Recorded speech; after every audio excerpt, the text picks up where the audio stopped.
안녕하세요. 유용석 법무사입니다. 자, 이제 공탁법 1강 시작하겠습니다. 우선 본격적으로 들어가기 전에 공탁법은 어떻게 이루어져 있는지 이렇게 체계를 정리를 해보고 어떤 부분이 집중적으로 출제가 되고 우리가 어떤 부분에 집중해서 공부를 해야 되는지 한번 살펴볼게요. 우선 당연히 모든 법에는 첫 번째 이제 총론이 나옵니다. 그렇죠? 공탁법의 개괄이죠. 총론이 나오고요. 그 다음에 공탁의 기본적인 절차가 나옵니다. 공탁의 전반에 대한 절차가 다 나와요. 여기서 한번. 요때 조금 힘들죠. 왜요? 아니 뒤에 걸 하나도 모르니까 원래 총치기 어려워요. 왜 총치기 어려운 이유가 뭐냐면 뒤에 것까지 다 아울러서 설명을 하는데 뒤에 걸 아직 공부를 안 했으니까. 그래서 조금 처음 보는 용어라든지 이런 게 나오더라도 어차피 뒤에서 반복이 되니까 그러려니 하세요. 여기서 막 여러분 책은 쭉쭉쭉 넘기셔야 돼요. 1회독 할 때는. 1회독 할 때 모든 걸 다 이해하려고. 아니 뒤에 걸 알아야지 이해되는 부분들이 있는데 왜 계속 앞에서 진도 안 나가시는 분들 계시거든요. 꼭 공탁법뿐만 아니라 다른 과목도 마찬가지예요. 일단 1회독 할 때는 끝까지 보시는 게 중요합니다. 대부분 1회독 때 시험을 포기해요. 대부분 1회독 때 포기합니다. 도중에. 근데 어떻게든 이해 안 되는 거 쭉쭉쭉 넘겨서 뒤에까지 한번 1회독 보셔야 돼요. 그럼 한 개 아까워서 이제 포기 안 하고 계속 합니다. 대부분 1회독 때 포기해요. 공탁 절차 중요합니다. 자, 그 다음에 이제 세 번째가 이제 강론으로 빠져서 공탁의 가장 많은 부분을 차지하고 있는 변제 공탁입니다. 이 변제 공탁에 이제 수용 보상금 공탁이라고 이제 같이 포함돼서 나옵니다. 수용 보상금. 그러니까 어떤 토지를 수용할 때, 그렇죠? 보상금을 상대방이 안 받거나 혹은 뭐 도대체 어디 있는지 모를 때 혹은 사망했는데 상속인들이 누군지 모를 때 이렇게 보상금 또 공탁해야 되겠죠? 예. 자, 그 다음에 또 그 다음이 담보공탁.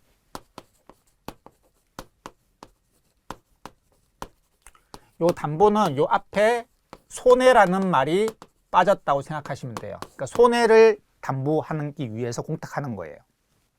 그러니까 가압류라든지 가처분이라든지 이렇게 채권자들이 할 때 이제 법원에서는 그래 가압류 가처분 시켜줄게. 대신 해주긴 해주는데 네가 가압류 가처분 함으로 인해서 나중에 상대방이 피해 입으면 너 그 돈에서 빼간다.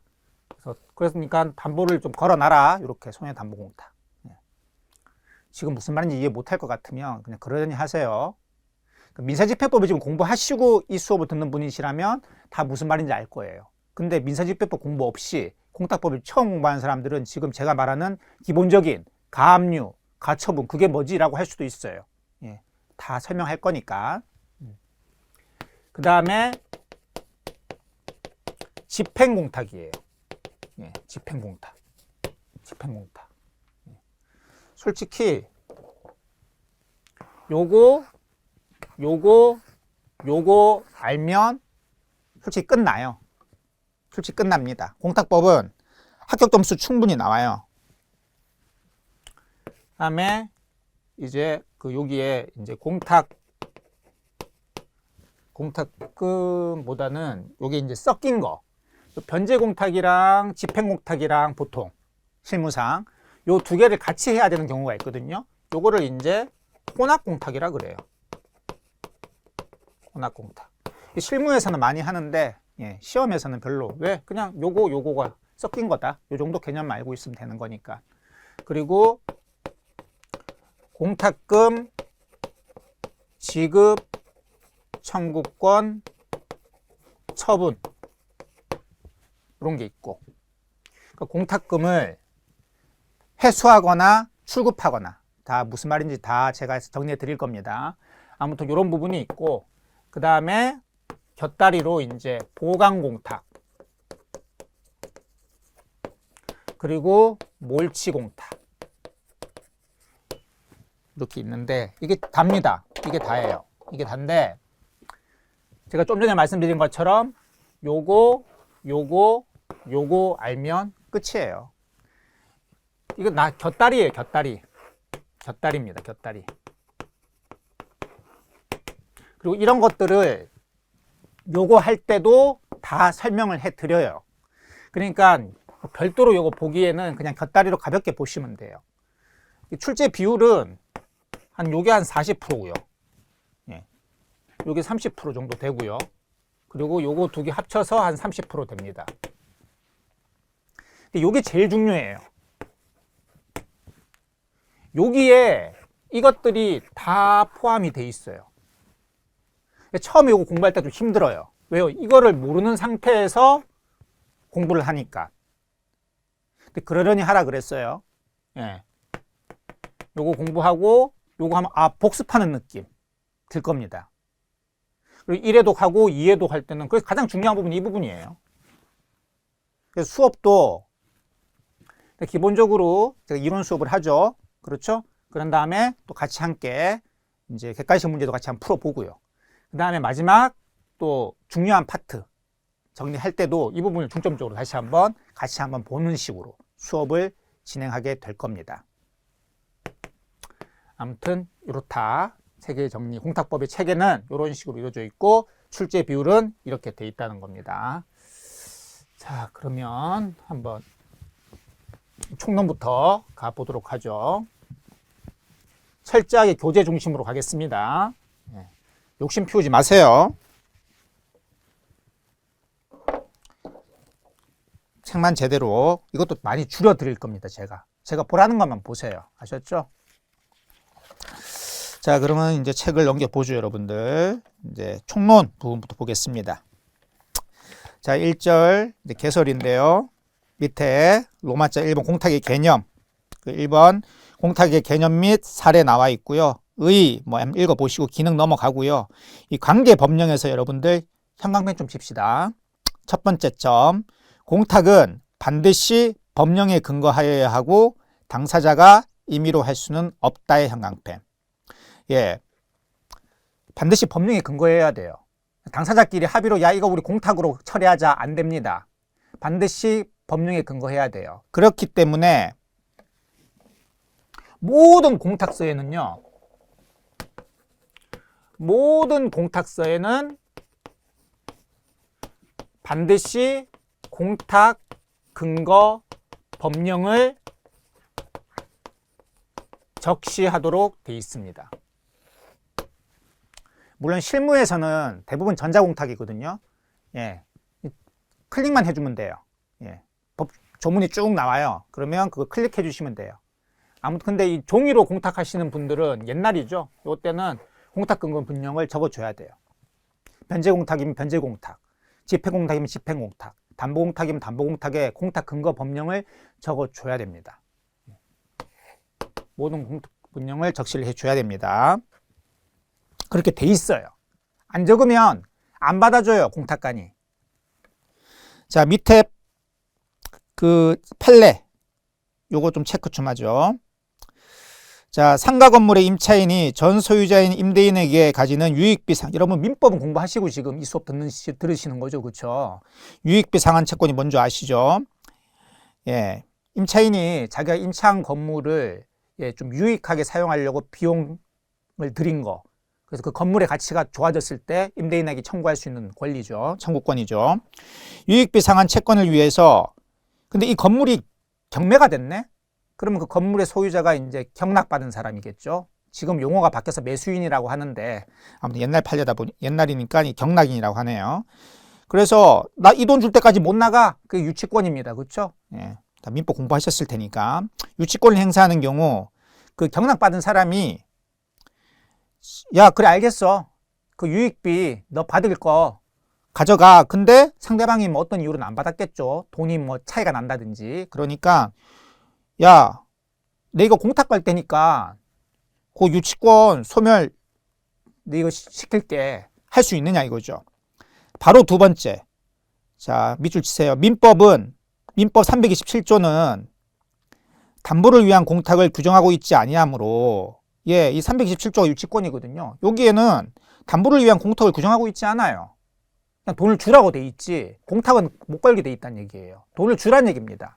그 유치권 행사하는 사람한테 직접 돈을 줘야지 이걸 네가 공탁하면 안 된다는 얘기예요. 그러니까 공탁에 대한 규정이 없다는 얘기입니다. 아니하므로 유익비 상당의 금전을 또 밑줄 치세요. 공탁하는 것을 조건으로 하는 유치권의 소멸 청구는 허용될 수 있다 없다? 없습니다. 예. 왜요? 공탁에 대한 근거 법령이 없기 때문에 그래요. 자, 공탁 근거 법령이 있어야 된다. 자, 다음 페이지. 가장 위에 있는 판례도 체크하시고요.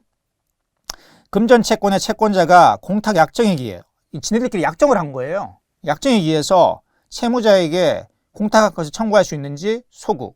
이는 채무자에게 민사집행법상 집행공탁의 요건이 갖춘 경우는 마찬가지인지. 자, 마찬가지란 얘기입니다. 현관 미치세요. 첫 번째 줄. 공탁은 반드시 법령에 근거하여야 하고 당사자가 임의로 할 수 없는 것이므로 그 다음에 또 현관펜 계속 채무자가 공탁의 방법에 의한 채무의 지급을 약속하더라도 채권자가 채무자에게 이러한 약정에 기하여 공탁할 것을 청구하는 것은 허용되지 않는다. 그거는 집행공탁 나중에 배울 겁니다. 집행공탁 요건이 갖춰졌더라도 법령에 근거가 없으면 할 수 있다 없다? 할 수 없다는 얘기입니다. 할 수 없습니다. 자, 밑에 사례 해설 나오는데요. 요 사례 한번 볼까요, 여러분들? 다시 옆 페이지 보면 갑은 을로부터 1억 원을 차용하면서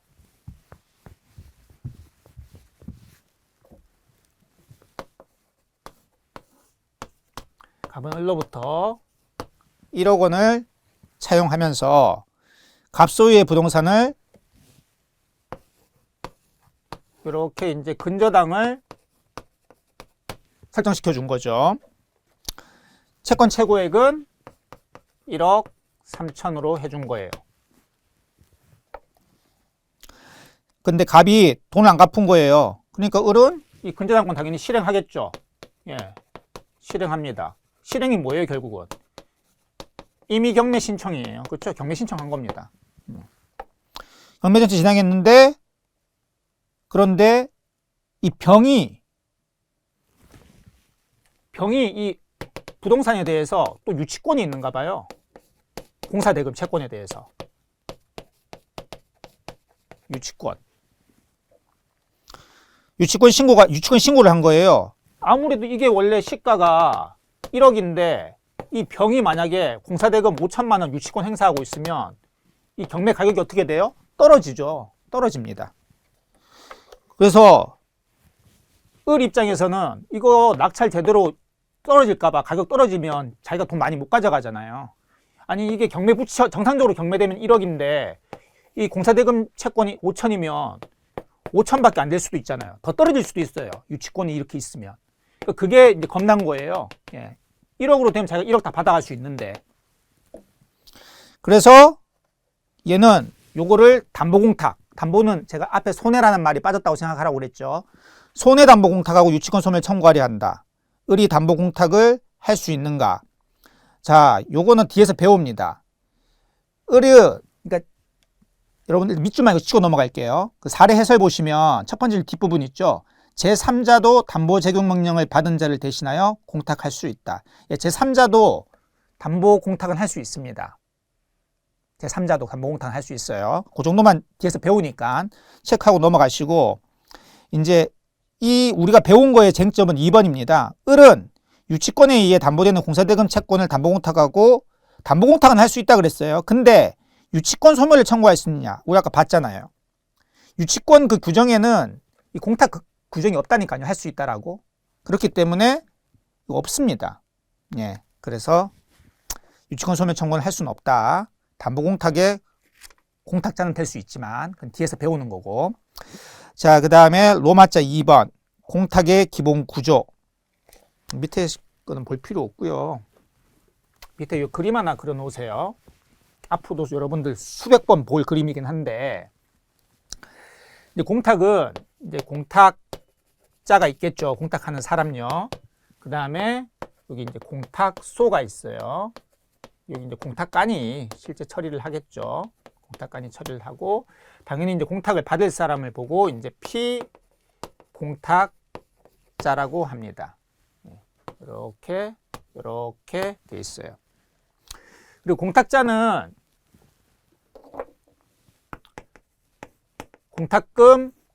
공탁물 회수 청구권, 그리고 피공탁자는 공탁물 출급 청구권이라는 게 있어요. 용어는 이렇게 씁니다.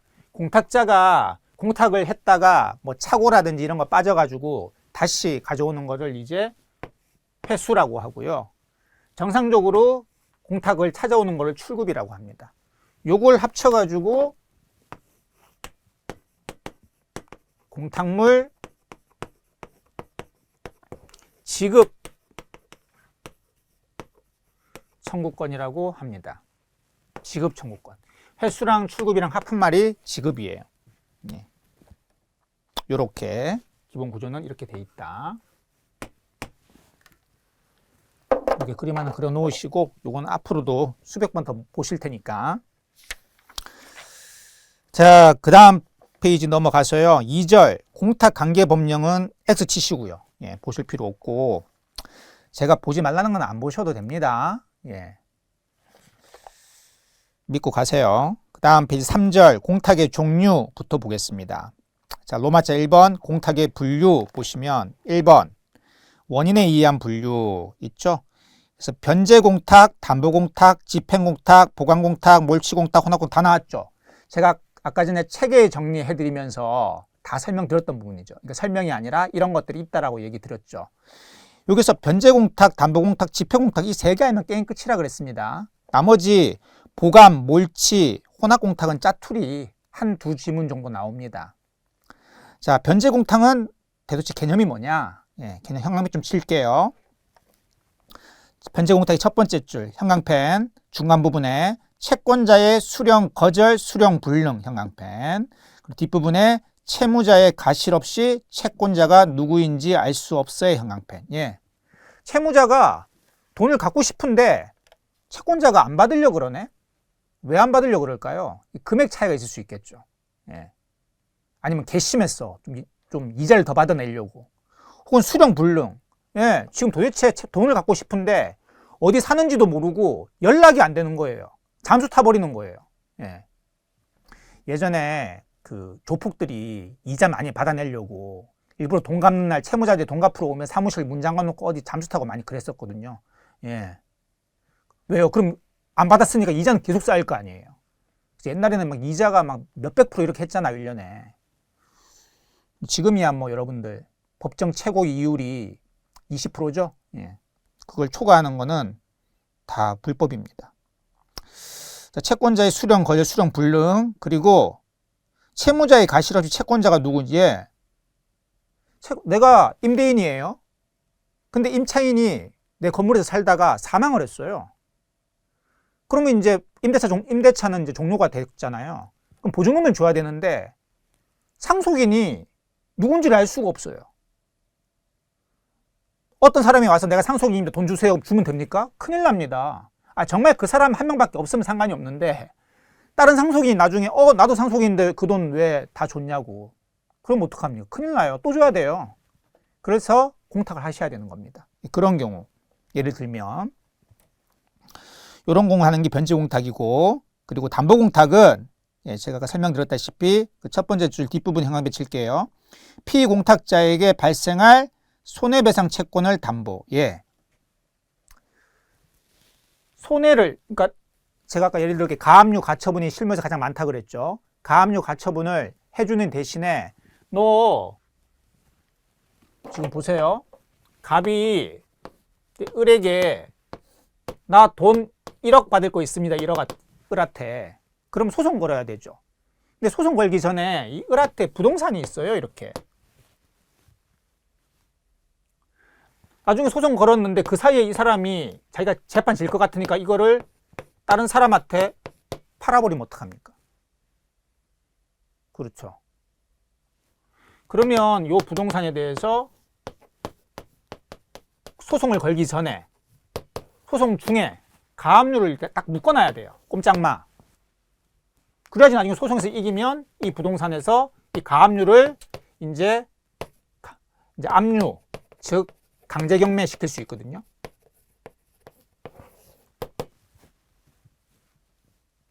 가압류에서 본압류로 바꾼다는 얘기라고 얘기를 해요. 근데 이 가압류는 좀 쉽게 해줘요. 그런데 법원 입장에서는 아직 재판 안 나왔잖아요. 결과가 안 나왔잖아요. 얘 말만 믿고 해주는 거예요. 얘 말만 믿고. 근데 을은 이게 가압류 걸리면 이 부동산을 누구한테 처분을 못 해요. 그걸 악용하는 사람도 되게 많거든요. 이 부동산 가압류 걸어넣어서 이 사람이 못 팔게 했다는데 자기가 실제 권리도 없으면서 이런 손해를 담보하기 위해서 법원은 야, 네가 이렇게 가압류 함으로써 이 사람이 나중에 손해볼 수도 있잖아. 네가 나중에 얘가 1억 받은 거 이기면 상관이 없어요. 그러면 이 돈 다시 다 찾아올 수 있어요. 회수할 수 있어요. 근데 만약 얘가 졌어. 근데 얘가 가압류 건 것 때문에 얘가 손해를 봤어. 제때 못 팔아서. 그러면 얘가 그 담보 건 거 있잖아요. 거기서 얘는 그 돈을 받아갈 수 있어요. 출급할 수 있다는 얘기예요. 그러려고 하는 겁니다. 지금 다 이해 안 돼도 돼요. 다 뒤에서 할 거니까. 피공탁자에게 발생한 손해배상 채권을 담보하는 겁니다. 그래서 재판상 담보공탁 이게 제일 많습니다. 특히 가압류, 가처분, 강제집행 정지까지 밑줄.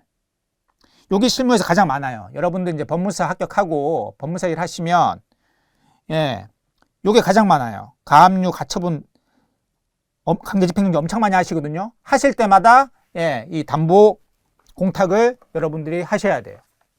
여러분들 하셔야 됩니다. 세트예요, 세트. 담보 공탁이 안 나오는 경우가 없어요. 이 가압류, 가처분, 강제집행 정지하면서 무조건 나온다고 보시면 돼요. 그리고 영업보증 공탁은 피해자의 손해를 담보도 마찬가지인데 대표적인 게 원자력 사업 생각하시면 돼요. 원자력 사업 되게 위험하잖아요.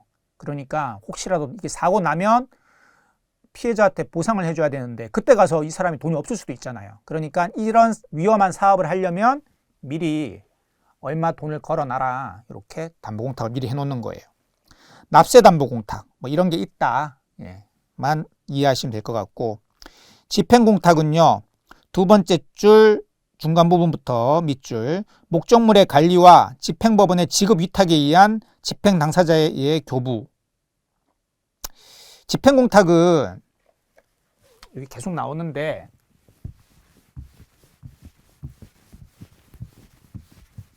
대표적인 예만 하나 가볍게 들고 갈게요. 채권자가 있고요. 채무자가 있어요. 그리고 제3채무자가 있습니다. 제3채무자가 뭐냐? 민법 공부하시는 분들은 잘 아시겠지만 채무자의 채무자예요. 채무자는 얘한테 1억 줄 게 있고요. 얘는 또 얘한테 또 한 1억 줄 게 있어요. 그럴 때 이 채권자가 여기에다가 압류나 가압류를 걸어요. 여기다가. 그런데 채권자가 한 명만인 줄 알았는데 채권자가 또 B라는 사람이 얘의 채권자예요. 얘가 또 여기다가 압류나 가압류를 걸어요. 돈 내놓으라고. 그럼 얘 입장에서는요. 얘한테 주면 돼요? 안 돼요? 안 됩니다. 왜요? 주지 말라고 가압류, 압류 걸어놨잖아요. 주지 말라는 거예요. 꼼짝마예요. 그럴 때 얘가 뭘 해야 돼요? 그러면 난 누구한테 줘야 될지 모르겠습니다 라고 했을 때 하는 게 집행공탁이에요. 이게 집행이잖아요. 집행. 집행공탁 하는 거예요. 그럼 지급 위탁은 뭐냐? 이 공탁 걸잖아요. 그러면 집행법원이 그거를 공탁관한테 얼마를 주라라고 나중에 지시를 해요. 위탁이기 때문에 부탁이긴 한데 뭐 지시죠 뭐. 나중에 배웁니다. 보관공탁은요. 현감에 좀 칠게요. 주로 중간직 그러니까 목적물 자체의 보관 관리인데 현감에 칠게요. 주로 상법이나 담보부 사채 신탁법상 무기명식 채권 소지인의 권리를 행사하기 요건. 이런 권리를 행사하기 위해서는 얼마를 보관을 해야 돼요. 주식을. 그래야지 권리를 행사할 수 있어요. 그런 의미라고 생각하시면 돼요. 아, 내가 어떤 주총이라든지 임시총회에서 어떤 권리를 행사하기 위해서 내 주식을 보관해 놓는 거예요. 그 보관공탁. 몰치공탁은요, 이것도 형광펜 좀 칠게요. 중간 부분에 소명에 가름한 선서 등의 진실성, 형광펜. 그리고 상호 가등기 제도의 적절한 운영. 예. 내가 재판에 가가지고 내 말이 거짓일 때는 이 돈 다 가져가셔도 됩니다. 예. 그렇게 해서 공탁 거는 거고, 상호 가등기도 여러분들 이거 상업등기법 배우실 때 상업등기법 좀 공부하셨으면 무슨 말인지 아실 텐데, 내가 어떤 상호, 기가 막힌 상호를 알았어요. 난 그걸 써야지. 근데 그거를 일단 가등기를 해놨어요. 남들이 못 쓰게. 근데 계속 가등기 해놓으면 남들은 계속 못 쓰잖아요. 그래서 일정 기간 안에 만약 너 본등기 안 하면, 가등기가 가짜가 임시 가짜예요, 여러분들. 가압류의 가짜도 마찬가지고.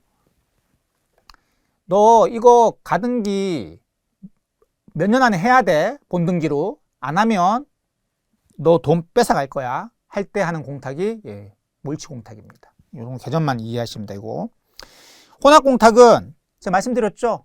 가장 많이 나오는 게 형광펜 두 번째 줄. 주로 채권자 불확지 변제공탁과 집행공탁을 원인. 채권자 불확지라는 게 채권자가 누군지 알 수 없는 거. 채권자가 누군지 알 수 없는 거. A인지 B인지 C인지 알 수 없는 거. 아예 누군지 모르는 건 절대적 불확지. 근데 우리는 원칙적으로 절대적 불확지는 인정하지 않습니다. 예외적으로 수용보상금 공탁에서만 인정을 합니다. 그건 뒤에서 배울 거고. 그리고 2번 공탁 목적물에 의한 분류. 동그라미 1번만 보시죠. 금전공탁의 밑줄, 유가증권 공탁의 밑줄, 물품 공탁의 밑줄. 요 세 개. 돈으로 공탁을 하든지 유가증권 공탁을 하든지 물품으로 공탁을 하든지. 거의 뭐 금전공탁이 대부분입니다. 여러분들 실무에서 뭐 돈 말고 다른 걸로 공탁해 본 적 저도 없습니다. 자, 3번 공탁의 시간적 단계에 의한 분류입니다. 기본공탁은 최초에 하는 공탁을 기본공탁이라고 해요. 개념 정도만. 그리고 대공탁. 요게 이제 그 첫 번째 점 보시면 공탁 유가증권의 상한기가 도래 밑줄. 상한기. 여러분들 어음 같은 거는 이제 상한받을 수 있는 날짜가 있잖아요. 그러니까 유가증권을 공탁을 했어요. 근데 1월 31일에 이제 상한 날짜가 다가와요. 이거 지나면 안 돼요. 그러면요, 어떻게 해야 돼요? 상한기가 도래할 때 이 일단 이걸로 이거 유가증권 행사를 하는 거예요. 행사를 하면 당연히 돈이 들어오겠죠. 상한금이 들어오겠죠. 상한금이 들어올 겁니다. 요걸 대신해서 보관하는 거예요. 이거 대신에 돈을 이제 보관하는 겁니다. 대공탁. 지금 처음 총론에 새로운 개념들 나오니까 어렵죠. 계속 반복되는 거니까 걱정하지 마셔라. 그리고 두 번째 점, 유가증권의 상한 청구권의 시효 소멸을 방지의 밑줄. 그쵸? 어음 같은 경우 소멸시효 여러분들 일정한 기간까지 행사하지 않으면 권리가 소멸되는 걸 보고 소멸시효라고 하잖아요. 근데 요걸 가만히 놔두면 소멸시효가 완성될 수도 있잖아요. 근데 이렇게 행사를 해버리면 소멸시효가 그때부터 중단이 되죠. 이런 효과도 있다라는 거. 부속공탁. 요것도 봅시다. 첫 번째 줄의 밑줄. 이자 또는 배당금의 지급기가 도래. 유가증권에 요게 이제 이자가 나오기로 돼 있어요. 이자가 발생할 거 아니에요. 이자가 발생하면 혹은 배당금, 여러분 주식 같은 거 배당금 나오잖아요. 그쵸? 그게 만약 나오면 도래하면 그 다음 줄의 밑줄. 이자 또는 배당금을 수령하는 거예요. 일단 여기에서 나오는 이자나 배당금을 수령하는 겁니다. 수령해서 여기 합쳐요. 그냥 여기에 합쳐요. 부속시킨다 그러죠. 합쳐요. 합쳐가지고 계속 같이 공탁의 효과가 미치도록 하는 겁니다. 자, 다음 페이지. 공탁의 목적에 의한 분류. 자, 순수한 보관만을 목적으로 하는 보관공탁 형식적 공탁이라고 하고요. 그리고 변제공탁, 그렇죠? 변제공탁, 그리고 담보공탁, 손해담보공탁이라고 이해하시라 그랬습니다. 담보공탁과 같이 보관 이상의 법률적 효과를 달성하기 위한 공탁을 실증적 공탁, 형식적 공탁의 밑줄, 실질적 공탁의 밑줄. 실질적 공탁이란 한마디로